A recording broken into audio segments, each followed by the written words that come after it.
Everybody, my name is Max Resnik, and I am one of the members of this year's social journalism class. This year I've been studying and learning with and from the members of New York City's community and ethnic media producers, editors, reporters, and more. Today is December 13th, but to provide a little context, I thought we should go back in time a little bit. 1927. The New York Herald Tribune, a fantastic paper published daily with pages and pages of stories, national, local, international. Sewer jobs were fraudulent. You'd have convicts using brass knuckles to escape from Sing Sing prison, fascists fighting anti-fascists. Meanwhile, uptown, there's the New York Amsterdam News, which is the longest-running, one of the longest-running African-American papers in the country. And they would report on stories that were much more important to the local community up there. And it was 20 pages of stories. It was a robust paper. It would have things like the society pages where you would describe who would be coming to visit who was visiting from out of town, what was going on in the neighborhood. All of these papers were supported by pages and pages of local advertising. Really strong information about everything from fur-lined coats to new Frigidaires and beauty products. December 13th, 2017, the New York Herald Tribune, you are sitting in it. It is no longer around. This building that we're in is the former headquarters of it. It's gone. It doesn't exist anymore. The New York Amsterdam News, however, is still producing news, and it's still reporting on issues that are important to the community. You have stories about Colin Kaepernick visiting Rikers Island, racism in the workplace, and more. Local news is wildly important for New Yorkers. It's a massive city, 8 million people, dozens of community districts where you have local representatives who are producing legislation and laws that affect your life, your business opportunities. And in New York City, recently we've had lots of struggles with sustainability. DNA Info, which was a neighborhood-by-neighborhood news website that provided jobs and opportunities for many recent graduates, their reporters voted to unionize a little bit over a month ago, and their organization was shut down. Brooklyner last week put out an ultimatum to their supporters saying that if they don't get 3,000 people to subscribe, pay to subscribe to their paper, they're going to cease publication by the end of the year. For many of these neighborhoods and for people who are living there, these local news organizations are the only information that you get about what's going on in your community. If I were just, my parents get information about what's going on in New York City, and it sounds like everything that's happening is either crimes or cows on the loose in Prospect Park.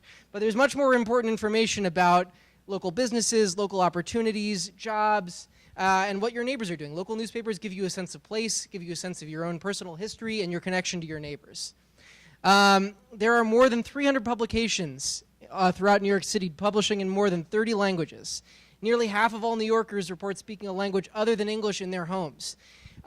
If you're a city the size of New York and you're having to provide opportunities and things like education, small business loans, everything, you need to be able to translate and provide this information to the communities that need this.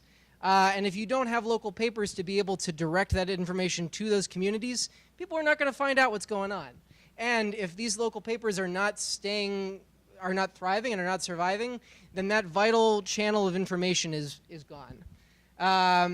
New York City has so many different languages, and if you look at this map, you can see neighborhood by neighborhood there is some consistency, but there are many different languages that are spoken within neighborhoods. And so news organizations provide essential services, translating information from the city council, from local community boards to people who are living in those neighborhoods. It's a big challenge.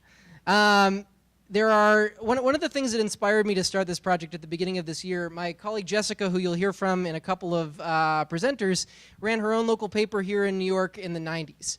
And what she told me, and it stuck with me, was that there are 51 community districts in New York City, and each of them have populations that are the size of, larger than my hometown of Burlington, Vermont.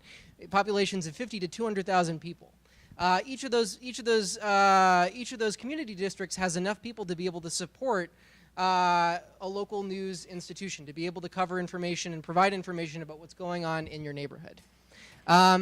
I've been really lucky to be able to not have to travel around and wrangle all these different these different producers, because here at CUNY we have the Center for Community and Ethnic Media, which is a fantastic organization which provides trainings for journalists. It brings in local officials and public officials to be able to provide opportunities for members of the press to ask them questions one-on-one. And they do so much more. Karen, who's right here, is one of the directors of the center. Over the course of this year, I've been to around a dozen events that they've produced. Workshops in broadcast journalism, mobile filmmaking, newsmaker series with commissioners of city agencies, as well as events at the city council. At these meetings, at these trainings, I've done everything from teach people how to use their phones to take photos. I've documented the events, and I've done some translation too, helping people who are not as comfortable in English to be able to ask questions about how some of the technology can be used. This is a thriving sector of the local news ecosystem here in New York City, and I feel really lucky to have been able to be here at CUNY where people come to gather to do this stuff. One of the pictures some of the pictures that I took from a virtual reality training were used in a grant application that brought $27,000 to the school to be able to continue to provide these kinds of trainings and to be able to report back on how virtual reality can be used for local publications. Really cool. I see a lot of opportunities for organizations and schools like CUNY and other journalism schools to connect to members of the local press. There's a huge opportunity for students who are coming up to be able to place stories and to learn really how a community gets information through the local press. When I wasn't, I went to also, there were several events here in the city that I went to where people gathered, such as the IPPY Awards here at the school. I helped run the tech and coordinate speakers for the Latino Media Summit here. And then when I wasn't at school, I went to places where members of my community were not able to attend.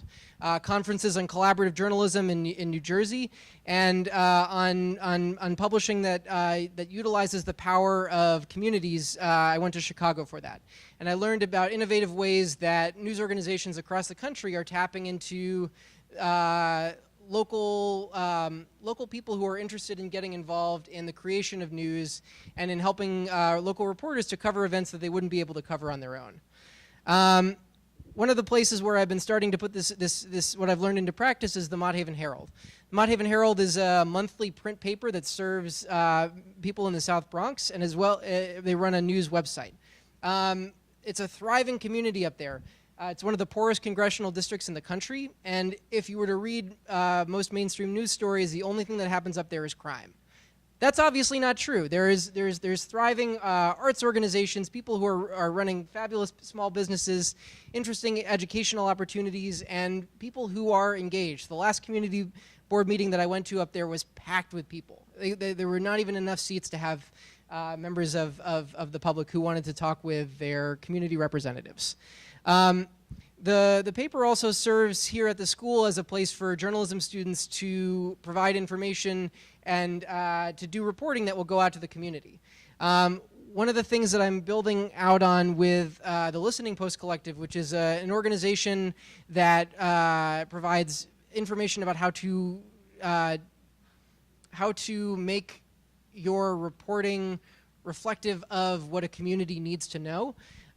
Working with them on how to use the Mott Herald as an example of syllabus creation and how to weave some of these projects, everything that my classmates have been working on, how to weave some of that stuff into how journalism students are learning about reporting about their communities.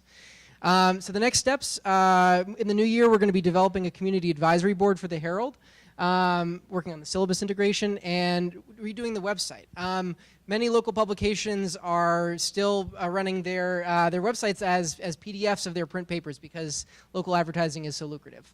Upcoming projects, there's translation tools, there's so much good stuff. I'm really excited to do it, but I'm getting the timer. So Oh my goodness, Bird's Eye. Oh man, there's so many opportunities here. I'm really excited. And here's how to get in touch with me.